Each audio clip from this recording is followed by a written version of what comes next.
बिस्मिल्लाहिर्रहमानिर्रहीम। अस्सलाम वालेकुम। आप देख रहे हैं हालात। मैं हूं सईद चौधरी। 26वीं आईनी तरमीम के मुतासरा सुप्रीम कोर्ट के सीनियर तरीन जज मिस्टर जस्टिस सैयद मंसूर अली शाह साहब ने एक और खत लिखा है चीफ जस्टिस पाकिस्तान के नाम या अफरीदी साहब के नाम, जिसका लुबेलबाब आप ये कह सकते हैं। उसकी तफसीलात आगे जाकर मैं बयान करूंगा कि जनाब चौक चाचा एक दूसरे ने चिट्ठियां दी है, पूरी दुनिया ने तमाशा दिखाई। ये वो जनाब उसका खत है और उन्होंने जो निकात उठाए हैं अपने खत में, उनका जो आईनी और कानूनी जवाज है वो भी मैं आपके सामने रखूंगा। जो मेरा नुक्ता नजर है वो भी आपके सामने रखूंगा। और फिर जब ये भी कह सकते हैं आप जनाब, उन्होंने जनाब तुम भी अपने गंदे कपड़े लेके चौक चा जाते, मैं भी उसे चौक चा देना, चौक वाले नल के दे कपड़े धोने हैं। ये उसका लुबेलवा बन रहा है खत का। दूसरे इमरान खान की जो बहन है अलीमा खानम, वो मीडिया से गुफ्तगू कर रही थी, तो उस वक्त उनके ऊपर जनाब अंडा फेंका गया, बल्कि एक से ज्यादा अंडे फेंके गए। एक अंडा तो उनको आके लगा भी। क्या पुलिस जो है ये उनके खिलाफ FIR दर्ज कर सकती है? इस जुर्म में क्या सजा हो सकती है? क्या ये काबिल दस्तंदाजी पुलिस जुर्म है?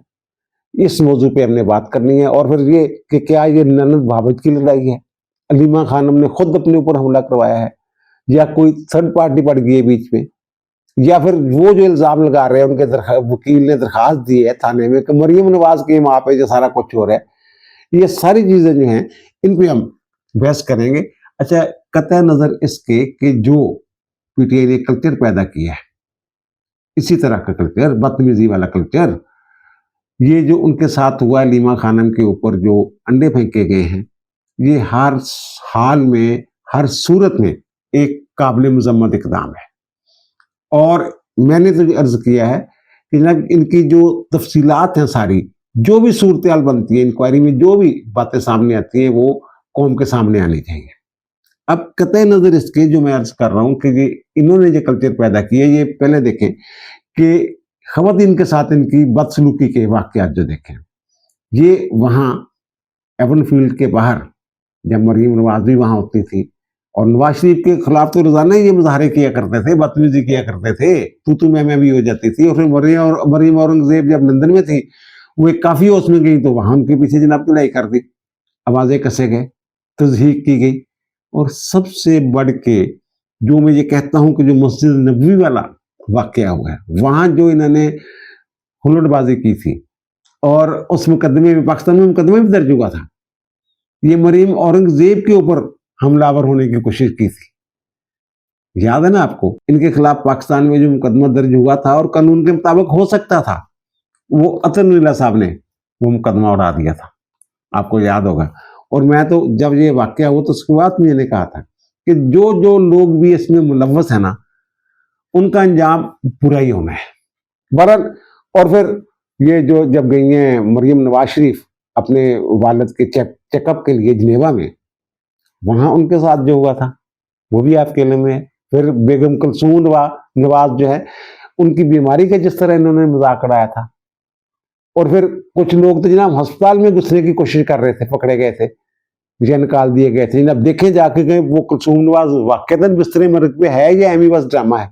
और फिर एहसन इकबाल के ऊपर हमला हुआ, फायरिंग हुई थी, गोली लगी थी, आपको भी याद होगा। और ख्वाजा आसिफ के मुंह के ऊपर, उनके ऊपर स्याही फेंकी गई थी। कि एक वाकयात हैं ऐसे। और नवाज शरीफ के ऊपर जो एक दीनी दरसगाह में जूता फेंका गया था, वो तो कुछ और मामला था।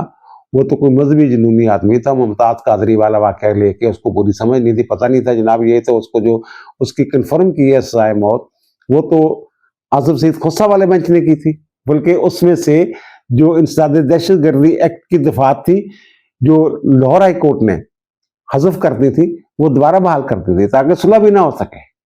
लेकिन क्योंकि दौर इनका था नवाज शरीफ का, तो उनके ऊपर जूता ही फेंका गया था।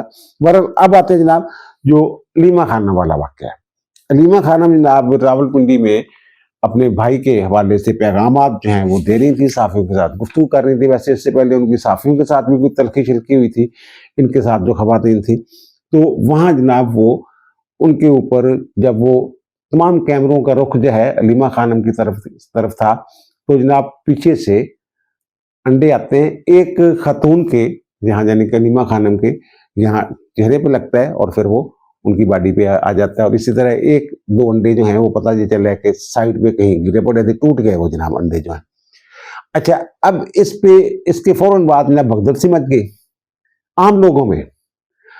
अलीमा खानम जो है ये मुतमईन नजर आ रही थी। ये जो एक साजिशी थ्योरी लाई जा रही है जिसपे मैं पूरी तरह यकीन नहीं करता कि जनाब ये हो सकता है कि जनाब ये इन्होंने खुद ही हीरो बनने के लिए इन्होंने ये हमला करवाया हो। और इस हवाले से अच्छा, ये जो है ना खातून अलीमा खानम, ये जब किसी के ऊपर जितना भी दिलेर आदमी हो, जब हमला हो जाए ना तो वो जगह जरूर छोड़ देता है।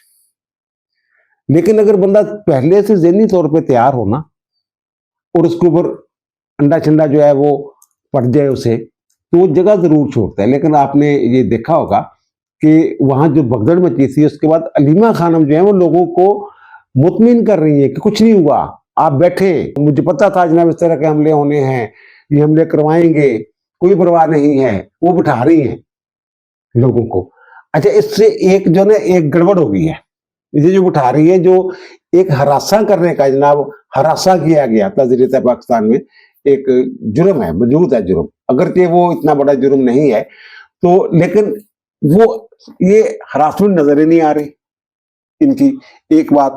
और दूसरी बात यह है जनाब, जो जो साजिशी थ्योरी की बात करो, बहुत सारे लोग जो हैं वो लेके आए हैं जनाब, वो वीडियो जो है उसका उन्होंने एनालिसिस किया हुआ है और वो कहते हैं जनाब एक खातून है, इनकी सिमाबिया शायद उसका नाम है, लीडर इनकी, तो वो जनाब आती हैं, जब वो यूं ही इशारा करती हैं, वो दायरा लगा के वो वीडियो जो है वो लोगों ने अपलोड की हुई है सोशल मीडिया पे, तो वो जनाब यूं ही इशारा करती है तो अंडा आके पड़ता है उनके ऊपर, गिरता है अलीमा खानम के ऊपर। कि इसका मतलब ये कि वो जो खातून है, सिमाविया ताहर शायद उनका पूरा नाम है, तो जनाब उन्होंने इशारा किया किसी को और जनाब वो अंडा मार दिया गया। वो जो नहीं, आपको याद होगा कि जब बेनजीर भुट्टो की जिस दिन शहादत का वाकया हुआ था जनाब, खालिद शहनशाह वो एक बंदा था, वो ऐसे इशारे कर रहा था, तो उस वक्त बाद में भी मारा गया था। तो लोगों का ख्याल था, उस वकूए में नहीं, बाद में, तो लोगों का ख्याल था कि शायद वो इशारे कर रहा था, वो बता रहा था। इसी तरह इस हवाले से बातें की जा रही है जनाब, ये खातून जो है समाविया तार, शायद ये इशारे इशूरे कर रहे थे जनाब, अब मौका है मार दे जनाब। और जो खातून है अलीमा खानम, उनके चेहरे पे कोई घबराहट उस तरह नजर नहीं आई। एक दफा जब लगता है उस वक्त तो बंदा करता है मुंह थोड़ा सा टेढ़ा, लेकिन बाद में वो बिल्कुल जनाब कोई। अब जो पुलिस वाले, अच्छा फिर एक और इन्होंने कहना शुरू कर दिया जनाब, वो सब पुलिस वालों ने भगा दिया, जो भाग गए, बल्कि ये कि वो गाड़ी जो थी जिसमें वो निकली है वहां से जिन्होंने अंडे मारे थे, और ये इन्होंने पीछा किया इनके कारकुनों ने, तो उस गाड़ी का नंबर लेके फिर उसका जनाब वो जो एक्साइज से रिकॉर्ड वगैरह लेके फिर उसकी तस्वीरें वगैरह लेके इनका सोशल मीडिया जो है उस बंदे की, ड्राइवर की, वो जनाब सोशल मीडिया में डाला हुआ है इन्होंने। इसका मतलब तो ये उस बंदे को हरासा कर रहे हैं जिसका ये वो शनाख्ती कार्ड और वो सारी चीजें जो है वो मुंजरे हम पे ला रहे हैं, ताकि लोग जनाब कहीं वो नजर आए तो लोग फंटा लगाएं। अब जो उसूल है ऐसे वाक्य का उसका यही है कि उनको निकालना होता है, वरना ये जो लोग थे जिस तरह जज्बाती हो गए हुए थे, तो ये तो कुछ भी सानिया जो है वो पेश आ सकता था उन खवातीन के साथ जिन्होंने किसी वजह से अंडे फेंके, पुलिस उनको पकड़ती, अपने पास रखती, फिर ही पता चलना है ना कि क्या हुआ, क्यों फेंके। अब जो पुलिस है ना, उसके फौरन बाद जब इनके सोशल मीडिया ने शोर मचा दिया ना, तो पुलिस जो है उसने, रावलपिंडी पुलिस, उसने ट्वीट किया हुआ है, यानी ये सरकारी बयान है, उन्होंने कहा जनाब वो ये अलीमा खानम जो है ये कर रही थी प्रेस कॉन्फ्रेंस और फिर उन पे अंडा फेंकने का वाकया पेश है। अंडा फेंकने वाली जो खवातीन है उनका तल्लक भी है, वो कहते पीटीआई से है, और ये जो खैबर पख्तूनख्वा के जो एम्प्लॉइज की जो कोई एसोसिएशन वगैरह है, अलायंस वगैरह है, उनके जनाब ये अफराद के कुछ मुतालबात थे, ये खवातीन जो हैं उनके मुतालबात के हवाले से बात करना चाहती थी, ये एहतजाज के लिए ये लोग आए हुए हैं वहाँ पे, तो ये जनाब अलीमा खानम से बात करना चाह रही थी। अलीमा खानम ने कोई जवाब नहीं दिया इनकी बात का, तो फिर जनाब उन्होंने अंडे फेंक दिए और यानी गुस्से से आ गई। हाँ, दूसरे लफ्जा थे, वो कहते हैं वो जो खवातीन है ना वो पुलिस की हिरासत में है, वो 2 हैं या तो 3 हैं, ये तादाद नहीं बताई उन्होंने, लेकिन वो जनाब अब इसके बाद होता क्या है, इसके बाद ये होता है कि जनाब जो अलीमा खानम के वकील हैं ताबिश फारूक साहब, वो एक दरखास्त दे देते हैं थाने में। अच्छा, अब जो उनकी दरखास्त है वो देखें आप, उसमें कोई ऐसी दफा नहीं बनती, कोई ऐसा जुर्म नहीं बनता जो काबिल दस्तंदाजी पुलिस हो। उन्होंने कोशिश की है। अच्छा, और उसमें ये कहते हैं कि डंडों और अंडों से हमला किया। डंडे कहां थे वहां? अंडे तो थे, डंडे कहां थे? और ये कहते जनाब सारा कुछ ना मरियम नवाज की वहां पे हो रहा है। ये दरखास्त दी है उन्होंने। अच्छा, इस दरखास्त में जो मुझे नजर आ रहे हैं, उन्होंने जो ना डिफेमेशन वाला मामला जो है कि जनाब वो उन्होंने धमकियां चमकियां दी कि जनाब आपको बदनाम कर देंगे, ये कर देंगे, ये उन्होंने कोशिश की है कि ये वो वाली जो दफा है वो लग जाए। वो दफा क्या है वो भी आगे जाकर मैं जिक्र करता हूं। लेकिन जो सरदस्त जो दरखास्त है उसकी बुनियाद पे काबिल दस्तंदाजी पुलिस जुर्म नहीं बनता। ताज़रियात पाकिस्तान के तहत जुर्म है, नालिश करें जाके अदालत में, लेकिन ये काबिल दस्तंदाजी पुलिस जुर्म नहीं है, FIR वाला जुर्म नहीं है। ये मैं पूरे वसूख के साथ बात कर रहा हूं। मेरी 4 वकला के साथ इस हवाले से बात हुई है और ताज़रियात पाकिस्तान फरोल फरोल के मर गए। कोई दफा ऐसे नहीं लभ रहे। हाँ, कोई अगर मुकदमा दर्ज करने वास्ते कोई इधरों फट के कोई ना कोई तरीका कर लिया जाए तो अलग गल, लेकिन सरदस्त जरिए कोई दफा नहीं बनती। और फिर इसके बाद जो मामला हुआ है, ये मामला ये हुआ कि जनाब जो इनकी वो हैं बावज बुशरा बेगम, उनकी जो बहन है ना, उन्होंने एक ट्वीट किया जिसे जो हमारे वजीर दाखिला मोहसिन नकवी ने, उन्होंने रीट्वीट भी किया उसको। और उन्होंने ये कहा है, जो मरियम नवाज भट्टू है उनकी बहन, उनके जनाब जी अच्छा ड्रामा लगा हुआ है, आप सब बेवकूफ बने जा रहे हैं। वो कह दिया उनके जरा तजदिया तो कर लो, देखता ले हो।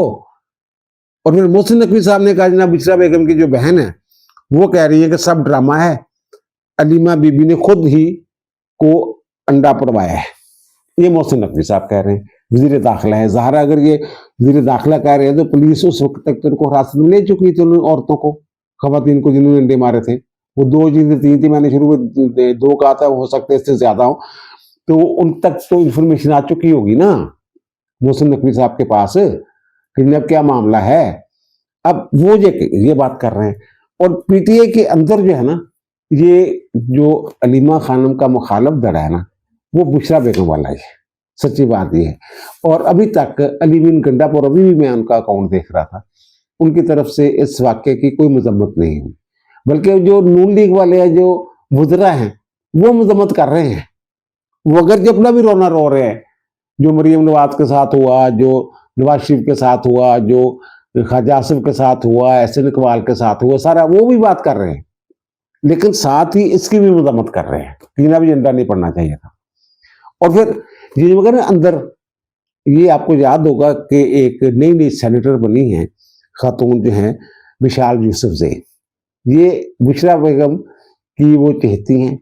और ये इन्होंने पूरी कोशिश की थी अलीमा खानम ने कि जनाब उनको टिकट ना दिया जाए, लेकिन इमरान खान ने कहा नहीं, उसको टिकट देना है, उसको सेनेटर मुंतखब करवाना है खैबर पख्तूनख्वा से। तो अब उस खातून ने भी एक ट्वीट, उसने पहले भी एक ट्वीट किया था, आपको याद होगा कि जनाब अलीमा खानम के बेटे बाहर क्यों फिर रहे हैं, याद है ना, जिसके बाद ये गिरफ्तारियां भी दोनों, अब जमानत हो गई है। तो वो अब उस जमानत के हवाले से एक तंजिया किस्म की ना वो ट्वीट की हुई है उन्होंने। वो कहते हैं कि अलीमा खानम जनाब दोनों बेटे जो है उनकी रिहाई और घर वापसी मुबारक हो, मुबारकबाद दे रही हैं। और कहते हैं उनके बेटों की मेरिट पर जो जमानतें, जल्द जमानतें, मेरिट पर जल्द जमानतें। और फिर जनाब प्रोसिक्यूशन का कोई बहाना ना बनाना, यानी प्रोसिक्यूशन भी मदद कर दी रही है उन्होंने, जज का छुट्टी पर ना जाना, रिमांड खत्म करके उसी ही दिन जमानत की दरखास्त सुनना, फैसला होना, और फिर किसी दूसरी FIR में गिरफ्तार ना करना।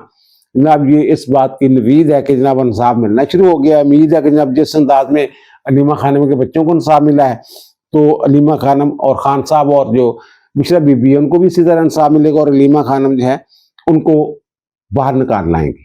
ये इस तरह का उन्होंने ट्वीट किया हुआ है। तो इससे भी लगता है कि अलीमा खानम के हवाले से जो अंदर जो है, जो एक कह लें आप जनाब उनके खिलाफ एक फजा है जिसका इजहार हो रहा है। एक ग्रुप ये बात कर रहा है कि अलीमा खानम ने खुद ही करवाया होगा, और दूसरा ग्रुप ये तासर दे रहा है कि जनाब हो सकता है बुशरा बेगम ने ये करवाया हो। लेकिन तीसरा ग्रुप जो है, जो सरकार है, वो ये कह रही है कि नहीं जनाब वो तो जनाब कोई जो मुलाजमीन की कोई एसोसिएशन है उसके जनाब वो आए हुए थे एहतजाज के लिए, तो वो उन्होंने बात नहीं सुनी इसने हलीमा खानम ने, तो जनाब उन्होंने फिर लेचने मार दिए। तो अब ये जो सूरत हाल है इसमें देखना ये है कि ये जुर्म क्या बनता है। इनके जो वकील हैं उन्होंने तो कोशिश की है डिफेमेशन वाली बात करके, लेकिन जो तजरियात पाकिस्तान है, तजरियात पाकिस्तान में बहुत सारे जराइम ऐसे हैं कि मसलन मैं आपकी तरफ नफरत से देख के थूक देता हूँ, कुछ और कर देता हूँ, लफेड़ा कट मारता हूँ, ये सारे जराइम तो हैं, लेकिन हर जुर्म जो है ये काबिल दस्तंदाजी पुलिस जुर्म नहीं है। FIR उसी मुकदमे की दर्ज होती है जो काबिल दस्तंदाजी पुलिस हो। और फिर ये भी देखना होता है कि अगर थोड़ी सी सजा का जुर्म है तो वो काबिल जमानत होता है, या अदालत फौरन उसकी जमानत ले लेती है पहली पेशी पे, या फिर जो मुतलका SHO है उसके पास भी ये इख्तियार होता है कि जनाब ठीक है जनाब आप सरदस्त गिरफ्तारी मतलूब ना है, एक फिक्रा लेके वो तो बड़े संगीन जराइम में भी ऐसा कर सकता है, उसके पास बड़ा इख्तियार है पुलिस के। अब ये जो है ना, ये एक कानून है 509, तजरीत पाकिस्तान की दफा है 509, ये जो खातून की तज़हीक बेइज्जती वगैरह करना, लेकिन ये जो कानून है ये डील करता है किसी और चीज को, ये कुछ और अंदाज में तज़हीक करना, गंदे इशारे करना, गंदियां गंदियां आवाज़ा कसलियां, किस तरह की जो तज़हीक होती है खवातीन की यार जैसे तज़हीक होती है, ये वो वाली 509 है। अंडे मारना जो है ये उसमें नहीं आता, ये वो वाली तज़हीक नहीं है, वो खास तज़हीक है यार, और वो जनाब उसमें 1 साल सजा है और या जुर्माना या फिर दोनों, ये है। और दूसरा ये जो जिसमें सीट के लाने की कोशिश की है वो 499, वो जो किसी की तज़हीक करना, तौहीन करना, हद के इज्जत देनु करने आसी, वो भी तजरीत पाकिस्तान के तहत जुर्म।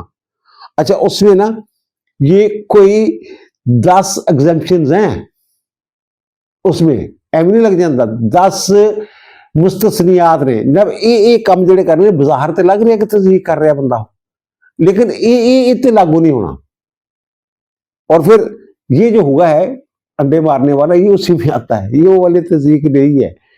उसमें जनाब फिर आगे जो तजरीत पाकिस्तान का सेक्शन जो है दफा जो है 500, वो ये कहती है 499 में जो तरीफें दी हुई हैं, तो वो कहती है जनाब 2 साल तक सजा हो सकती है, लेकिन किसे फिर तजरीत पाकिस्तान का 501 है और फिर 502 है, उनके तहत भी 2-2 साल कैद या जुर्माना या दोनों ये हो सकता है। लेकिन ये जो तारीफ है ना, ये वो है किसी के ऊपर जनाब कोई इल्ज़ाम लगा देना ऐसा जिससे उसकी जो है वो माशरे में साख जो बिगड़ जाए, इज्जत बिगड़ जाए, उसका बिजनेस तबाह हो जाए, कोई खराबी हो जाए, उस तरह की तज़हीक है।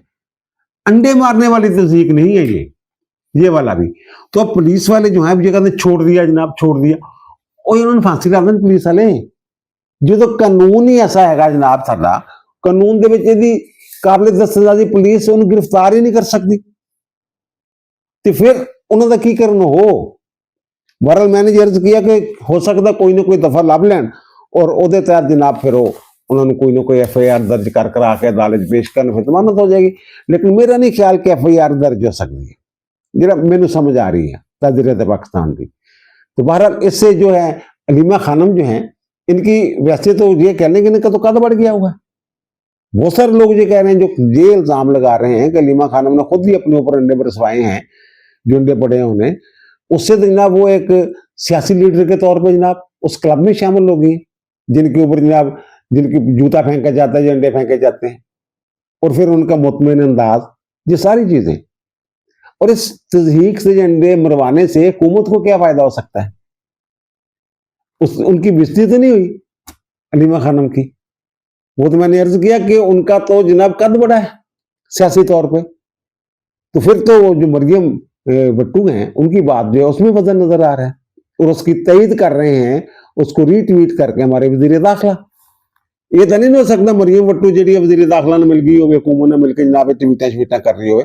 और आखिर में जो मैं अर्ज करना चाह रहा हूँ कि जनाब वो जनाब जस्टिस सैयद मंसूर अली शाह साहब ने जनाब एक खत लिख दिया है, और उस खत में जो उन्होंने बातें की हैं जनाब, एक तो जनाब उन्हें ये है कि 26वीं आईनी तरमीम के हवाले से एक तो पहले कहते जनाब साढ़े खतों का तुम जवाब नहीं देंगे, ये उन्होंने कहा है। भाई खतों के जवाब उन्होंने दिए हो गए, आपके इल्म में होगा कि जब ये अभी चंद दिन पहले पुरानी बात है कि जो भी supreme court practice procedure committee के जितने भी मीटिंग मिनट्स थे वो तमाम जो है ना वो 29 मेरा ख्याल 29 मई तक इस साल जितनी भी मीटिंग हुई है सबके मीटिंग मिनट्स जो है वो उन्होंने ओपन कर दिए थे, वेबसाइट में मौजूद है, देख ले जाके आप। और उसमें बता दिया जनाब आपने खत लिखा था और फिर मैंने जनाब जजों से पूछा फर्दन फर्दन, 9 जजों ने कहा जनाब नहीं अब तो क्योंकि नाफज हो गया है आइन जो है, तो अब तो जनाब ये जो जुडिशियल कमीशन है उसने आईनी बेंच बनाना है, तो उसके बाद ही जनाब इनकी समाअत हो सकती है। Supreme court practice procedure act के तहत जो कमेटी बनी हुई थी उसका इख्तियार रह ही नहीं गया। आईनी बेंच सुनने में किया तुसी अपना केस आप कितना सुन सकते हो, एक कहते नहीं जी फुल कोर्ट बनाओ, ये कह रहे हैं, ये जवाब दे दिया वो उन्होंने, ये कह रहे हैं नहीं जनाब ये जो जवाब है ना वो कहते हैं 8 जो सितंबर है ये नया अदालती साल शुरू होने वाला है ना, तो उस पे 8 सितंबर को जनाब ये जो ना जुडिशियल कॉन्फ्रेंस हो रही है, फुल कोर्ट इजलास कह रहे हैं जनाब, जुडिशियल कॉन्फ्रेंस कह लें जो नाम मर्जी दे रहे हैं, तो उसके दावतनामे जो ना सारे भेजे मुझे जा चुके हो गए, तो उसमें तमाम जज भी होंगे, लॉ अफसर भी होंगे और वकला के नुमाइंदे, सुप्रीम कोर्ट बार के नुमाइंदे, सुप्रीम कोर्ट बार का सदर, पाकिस्तान बार का सदर, इस तरह सारे लोग जो हैं वो वहां मौजूद होंगे, वो अपना नुक्ता नजर भी पेश करेंगे उस जुडिशियल कॉन्फ्रेंस में। तो ये कह रहे हैं ये जो 6 सवाल इन्होंने पूछे मंसूर अली शाह साहब ने, और कहा जनाब इनके जो जवाब है ना वो चाहिए मुझे, ये जुडिशियल कॉन्फ्रेंस है ना ये पब्लिकली आप जनाब इनके जवाब दें, पब्लिक में मामला लें। हालांकि जो इनका कोड ऑफ कंडक्ट है मैं बार बार उसका जिक्र कर रहा हूँ जनाब, हर जज के कम से कम कमरा अदालत में उनका जो कमरा चैम्बर है वहां ही एक बड़ा सारा करके जनाब सारे लगा दें वो जो भी कोड ऑफ कंडक्ट है। ये जो बाहमी तनाजात हैं ये पब्लिक में लाई नहीं जा सकते यार उसके तहत, बरल ये कहते हैं जनाब ये मफाद आमा का मामला है जनाब इनके नजदीक, तो जनाब इनके जनाब अपना पब्लिकली सरेआम खुल्लम खुल्ला जवाब दो। वही गल है जी औरतां नहीं वो सिठरियां दिंदियां होंदियां चौक के बच्चे तू चौक से निकल है, तो जनाब नी तू नी तू नी तू इस तरह आपने देखे है ना, या फिर जनाब तुम भी अपने गंदे कपड़े ले मैं भी अपने गंदे कपड़े ले आने नलके ते बैक आप दोनों धोने हैं, दुनिया देखे जनाब इन्होंने कपड़े की गंद है। अब वो जो एक बात तो ये होगी जनाब, वो कहते जवाब नहीं दिया, लेकिन ये मैं अर्ज कर रहा हूं कि ये जवाब जो है ये मुंदरियाम पे आ चुका हुआ है। वो कहते जनाब जो नोट तुम लिखते सानू नहीं मिलते मुंदर है ये कहते रहे। अच्छा ये बात जो कह रहे हैं ना खत नहीं मिला, उसके बाद ये मेरे ख्याल 14 अगस्त को ये पब्लिक किया था उन्होंने, 14 अगस्त को ये खबर आई थी मेरे ख्याल 12-13 को कर दिया होगा, जब भी किया उन्होंने मेरे ख्याल 14 अगस्त को ही किया उन्होंने। तो ये इन्होंने 20 अगस्त को सैयद मंसूर अली शाह और मुनीब अख्तर ने खत लिखा था चीफ जस्टिस को कि जनाब ये आप जो मीटिंग मिनट्स से ले हैं हमें तो आपका नोट शोट मिला नहीं, यानी इसका मतलब ये कुछ सुख मिल गया ना सारा कुछ, जब वो पब्लिक हो गया तब मिल गया ना। अच्छा वैसे ये कैसे हो सकता है यार, जो मीटिंग जुडिशियल कमीशन के इजलास में और supreme court practice procedure act की जो कमेटी है उसमें जब सारी बातें हो गई हुई थी तो फिर ये कैसे हो सकता है जनाब, कोई कहते नहीं नहीं नहीं तुसी अवाम नू दसो सारी गल, अवाम ने दस दी हुई है। फिर ये इन्होंने कहा जनाब ये अच्छा अब ये कह रहे पब्लिकली बताएं, लेकिन उसमें जो इन्होंने खत लिखा था ना उसमें इन दोनों ने उसमें लिखा जनाब वो जो जुडिशियल कमीशन के या दूसरे मीटिंग मिनट्स आपने कमेटी के जो है वो ओपन कर दिए हैं, तो सवाल ये पैदा होता है, ये सवाल उठाया इन्होंने कि जनाब अजलास की जो कार्रवाई है उनको पब्लिक क्यों किया गया, उस वक्त इनका ख्याल तो पब्लिक नहीं होना चाहिए था। अब कह रहे हैं जनाब पब्लिकली जो है आप जवाब दें, ये अजीब सूरत बनी हुई है। और फिर दूसरी जो बात है इसमें वो ये है अपने खत में जो इन्होंने बात की है वो खत हम आपको दिखा भी रहे हैं स्क्रीन पे। इन्होंने कहा जनाब एक तो वही 26 आईनी तरमीम की दरखास्तों का जनाब फुल कोर्ट जो है ओरिजिनल फुल कोर्ट सारी बैठे, आईनी बेंच नहीं हो कहते, वो आइन नाफज हो चुका हुआ है, पुलों के नीचे से पानी बहुत बह चुका हुआ है, वापसी नहीं हो सकती होती, आईनी बेंच ने ही वो समाप्त कर दी, जो मर्जी कर लो, ये कह रहे हैं जनाब। और दूसरा चीफ जस्टिस साहब ये कह चुके हैं जनाब, जज कहते हैं जनाब इतने फुल कोर्ट नहीं बन सकती है, जुडिशियल कमीशन भी ये कह चुके होया। और फिर वो कमेटियां बनिया जी 26 महीने तरमीम वो तहत जी वो जजा केसां की तफवीज़ का फैसला जोड़ा वो आईनी बेंच जोड़े ਉਹ ਜਿਹੜੇ ਸੀਨੀਅਰ ਤਰੀਨ ਜੱਜ ਤਿੰਨ ਨੇ ਉਹਦੇ ਸਰਬਰਾਹ ਸਮੇਤ ਬੈਂਚ ਦੇ ਉਹਨਾਂ ਨੇ करना। और दूसरी जो कमेटी है supreme court practice procedure act के तहत बनी हुई, जिसको इन्होंने पापा का लफ्ज इस्तेमाल किया, अब तो जनाब ये कहते हैं जनाब उसमें जाना चाहिए था, वो कहते नहीं। अच्छा, अब उसमें जो है ना वो जो तरमीम आ चुकी है उसमें जनाब एक तो चीफ जस्टिस हैं, दूसरे सीनियर तरीन जज सईद मंसूर अली शाह साहब उस कमेटी का हिस्सा है, और फिर उसमें जो आईनी बेंच का सरबराह होगा वो उसका हिस्सा है। अब ये अपने खत में कह रहे हैं कि जनाब जो प्रैक्टिस प्रोसीजर कमेटी है उसका कभी इजलास ही नहीं हुआ, ये कह रहे हैं मुर्तजा अली शाह अपने खत में।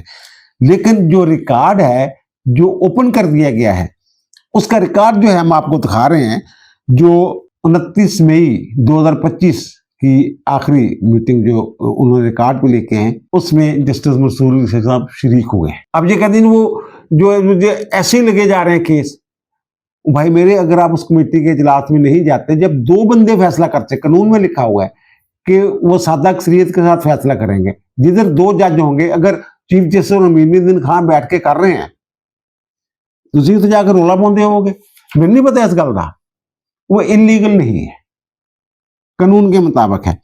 और फिर एक और चीज जो वो जो कहते हैं जबानी जवाब भी नहीं मिला, एक कहते ने जबानी जवाब की उन्होंने पूरे मीटिंग मिनट्स ने सारा कुछ अपना पूरा मौकफ जिहड़ा उन्होंने खोल के बयान करता, और ये भी दस्या कि मैंने उन्होंने जबानी ये गल कही सी कि अच्छा मैं देखना मैं गल करदा उन्होंने नाल।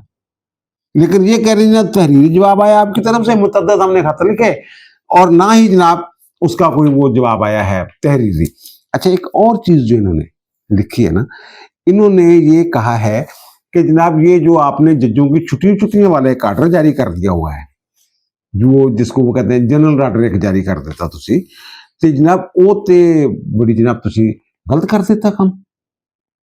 वो ते जनाब तुसी जिहड़ा ਜਿਹੜੇ जज ने उन्होंने आज़ादी से जनाब एक कतगन ला रहे हो, तुसी ये आर्डर शार्डर ਜਿਹੜੇ कर रहे हो ये कह रहे हो, और कहते तुसी ते जनाब इहनूं ਜਿਹੜਾ ना रेजिमेंटेड ਜਿਹੜੀ फोर्स बना देता हैगा, बजाय दे कि खुद मुख्तारी देंगे, तुसी तो इसी तरह कर रहे हो जितना जनाब ये कोई कंट्रोल्ड फोर्स होंगी है, ये तुसी काम शुरू कर देता।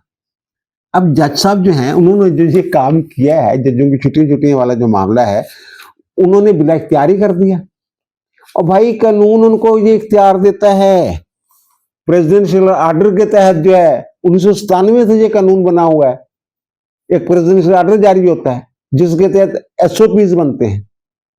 अब प्रेसिडेंशियल आर्डर नंबर 1 जो है 2025 का, तो उसके तहत उन्होंने अपने इख्तियार को इस्तेमाल किया, और उन्होंने कुछ गलत नहीं कहा। ये जो आर्डर जिसके ऊपर ये एतराज कर रहे हैं वो भी आप देख लें स्क्रीन पे, उसमें ये है कि जब सीधी सी बात है चीफ जस्टिस का इख्तियार है कि वो कोई बंदा पाकिस्तान के अंदर या एक्स पाकिस्तान लीव लेता है ना, दी गई छुट्टी जो है मंजूर हो चुकी हो तो वो जनाब उसको मनसूख भी कर सकता है, कम भी कर सकता है। ये प्रेसिडेंशियल आर्डर नंबर 1 जो है ये कह रहा है, जिस कानून का मैं हवाला दे रहा हूं वो ये कह रहा है। और फिर वो कहते हैं जनाब अगर, अच्छा एक और चीज जिसमें कही गई है ना, चीफ जस्टिस ने जो बात की है, उनके जनाब जो जज है ना वो 24 घंटे का जज होंगे भाईजान, उन्हें पूरा वक्त देना होंगे। ये नहीं कि जाजिल हसन साहब के बारे काजी साहब ने जो नोट लिखा सी कि 11 बजे तो बजे वो कोर्ट ही नहीं करते, जो दिल करे छुट्टी कर जाते हैं, पैगाम करो भेज देंगे ने ना मैं आज नहीं आना, उन्होंने सैकटरी भेज दिता जनाब जज साहब आज दस्तियाब ना है, थोड़े जो काम हो गया। और कहते इंज नहीं चलना काम, किन्ने पैसे लेंदे हो यार तुसीं, 20 लाख तनखावां मराद सारा कुछ पै के नौकर चाकर फलां फलां, लेकिन कम जो तुसीं अपनी मर्जी ना करना, गैर मुल्की दौरे भी अपनी मर्जी ने करने। और उसमें फिर ये भी लिखा हुआ था कि जो जजों को छुट्टियां ना ये पेशगी मंजूर करवाना होंगी, एक कहते से मंजूरी नहीं करवाने से नोट लिख के भेजना, यही बात बनती है ना। और फिर कहते हैं जनाब वो मकबूल वजह दसो क्यों छुट्टी करनी है, मैं बीमार हाँ, मेरे बच्चे की शादी है, जो भी जी भी एक छुट्टी का तरीका होंगे कहते वो मुताबिक करो, फिर असं देखांगे। फिर चीफ जस्टिस कहना मैं देखांगे छुट्टी देनी है कि नहीं देनी। और फिर बैरूनी मुल्क जो है वो कहते हैं ना पहले NSC लो, no objection certificate chief justice तो, फिर तुम बैरूनी दौरे पर जा सकते हो। ये तो कैमी लैटर बनाते किसी भी उतो किसी एसोसीएशन का NGO का, जनाब जज साहब जो अमरीका जा रहे हैं जज साहब फलां जगह जा रहे ने, वो कहते नहीं पहले मेरे तो एनओसी लो, मैं देखांगा कि थोड़ा उत्थे जाना बनता भी है कि नहीं। फिर जनाब जज साहब गायब हो जाते थे जनाब, जैसे राणा भगवान दास जनाब एक दफा छुट्टी लेके गायब हो गया, इंडिया गया हुआ था जब अखबारों में चोरी वाला मामला बना है, तो पता ही नहीं चल रहा था वो किधर गए जनाब। वो कहते अपना पता दस के जाना कि भाईजान तुम कितने जा रहे हो, अवेलेबल रहना, फोन शोन भी सुनते रहना, ये काम नहीं करना। ये इसमें क्या शबाहत है? अब ये कह रहे हैं मंसूर अली शाह साहब ने काम बड़ा किया तो जनाब कहना ज्यादा तो आया चीफ जस्टिस ਨੂੰ कह रहा कि मैं 3956 केस ਨਿਬੇੜ ਦਿੱਤੇ ਨੇ जनाब, 35 ਰਿਪੋਰਟਡ ਜੱਜਮੈਂਟਾਂ ਦਿੱਤੀਆਂ। ਠੀਕ ਹੈ, ਦਿੱਤੀਆਂ ਹੋਣਗੀਆਂ। ਫਿਰ ਕਹਿੰਦਾ ਜਨਾਬ ਤੁਸੀਂ ਜਿਹੜੇ ਸੀਨੀਅਰ ਜੱਜ ਨੇ ਉਹਨਾਂ ਨੂੰ ਨਜ਼ਰਅੰਦਾਜ਼ ਕਰਦੇ ਹੋ ਅਹਿਮ ਕੇਸਾਂ ਚੋਂ। ਅਹਿਮ ਕੇਸ ਮਫਾਦੀ ਅਹਿਮਦ ਦੇ ਜਿਹੜੇ ਕੇਸ ਨੇ ਕੌਮੀ ਅਹਿਮੀਅਤ ਦੇ ਹਮਲ ਕੇਸ, ਕੌਮੀ ਅਹਿਮੀਅਤ ਦੇ ਹਮਲ ਕੇਸ ਤੇ ਜਾਣੇ ਹੀ ਆਈਨੀ ਬੈਂਚ ਦੇ ਕੋਲ। ਆਈਨੀ ਬੈਂਚ ਜਿਹੜਾ ਚੀਫ ਜਸਟਿਸ ਨੇ ਬਣਾਇਆ ਉਹ ਤਾਂ ਜੁਡੀਸ਼ੀਅਲ ਕਮਿਸ਼ਨ ਬਣਾਉਂਦਾ ਹੈਗਾ, ਉਹਦੇ ਤੁਸੀਂ ਵੀ ਬੈਠੇ ਹੁੰਦੇ ਹੋ, ਤੁਹਾਡੇ ਤੋਂ नहीं मामला संभाले जा रहे तो बेंच बन जाता। और फिर वो कहते हैं जनाब जो सीनियर जज हैं उनको साइडलाइन किया जा रहा है वगैरह वगैरह। हमारे पास वो मुकर्रर नहीं हो रहे केस, थोड़े को मुकर्रर हो नहीं सकते 26वीं आईनी तरमीम के बाद वो आईनी बेंच जाने। अच्छा, फिर ये कह रहे हैं जनाब इख्तलाफी नोट जारी करने की पॉलिसी तो बनाती है वैबसाइट से बनाने की। और भाई मेरे उधर की गलत था, चलो खैर ये तो बहस हो सकती है। वो कहते जनाब इख्तलाफी नोट जो ना पहलों वैबसाइट में नहीं हो सकता जारी, अगर फैसला महफूज है जो काज लिस्ट निकलेगी। जिदा टैरियान केस के इस्लामाबाद हाई कोर्ट छोटा पै गया सी, दो जजा ने अपने तौर पर जनाब वो जो नोट जो चढ़ाता सी, आमिर फरूक ने हल्के उसकी काज लिस्ट ही नहीं कढ़ी सी, फिर रौला बन गया सी, चंगा भला फिर वो वैबसाइट तो हटाने पे सी। वो कहते नहीं असी जो लिखिए जनाब जो दिल कर से चढ़ा दिए, असी थोड़ा इंतजार नहीं कर सकते। वो कहते नहीं पहले जो भी तरीका करता है वो पहले जो है वो इकट्ठा चढ़ेगा, या पहले जो है जो अक्सरियती फैसला है अगर इख्तलाफ हो जाता है तो फिर वो चलेगा। और फिर वो ये कहते हैं एक और बात जो की है, एक तो छुट्टियों वाली बात की ना, दूसरा ये कहा उन्होंने कि जनाब ये जो आपने सुप्रीम कोर्ट रूल्स जो है ना ये जो मंजूर करवाए ना, फुल कोर्ट का इजलास फिजिकली सारे ने बिठा के तुम डिस्कस करना चाहिए। तुम सर्कुलेट करते समरी पूरी दुनिया सर्कुलेट होंगी है summary, Lahore high court circulate होंगी है। जज कोई मुल्तान बैठा, कोई पिंडी बेंच बैठा, कोई बहावलपुर बेंच बैठा, बजाए कि सारे जजा 2 दिन छुट्टियां करवा ली लाहौर बुला लिया जाए, उन्होंने उत्थे समरी भेज दी जाती है। उन्होंने अगर एग्री करना तो एग्री कर देंगे, अगर उन्हें ऑब्जेक्शन लाना होंगे कोई नोट अपना लिख के भेज देंगे, वो अप्रूव नहीं होंगे अक्सरियत जी अगर उन्हें डिसएग्री कर दी है। ये कहते नहीं जी नहीं ये की गैर नहीं काम है। यार जो करोना आया हर समरी जी वो सर्कुलेशन के जरिए वो मंजूरी होंगी सी। बरस ये जो मैंने अर्ज किया ना, ये इस खत का मुझे ये लग रहा है इसके सिवा और कोई, वैसे तो उनको चाहिए कि चीफ जस्टिस ने चाहिए कि जो उन्होंने ओपन किए ना जो सारे मीटिंग मिनट्स वो सारे इकट्ठे करके तो पढ़ दें, सारा कुछ दिखा देने इन्होंने। फिर इन्होंने कहना जनाब सानू जैसे पहले खत लिखा जनाब इन्होंने मुनीर अख्तर साहब ने कि जनाब ये सवाल ये पैदा होता है कि जनाब ये क्यों ओपन कर दिया गया है। हुण कहते जनाब तुसी साडे खतां दा जवाब नहीं देंदे, हुण इत्थे पब्लिक दे विच जवाब दिओ, इत्थे नलके ते बैठ के कपड़े धोवो, साडे भी रख लो नाल। ये है सर इस खत की हकीकत। अब दीजिए मुझे इजाजत, दोबारा मुलाकात होगी नए भी इलाके के साथ। अल्लाह ताला आप पर मुझ पर हम सब पर मेहरबान रहे। अल्लाह हाफिज़।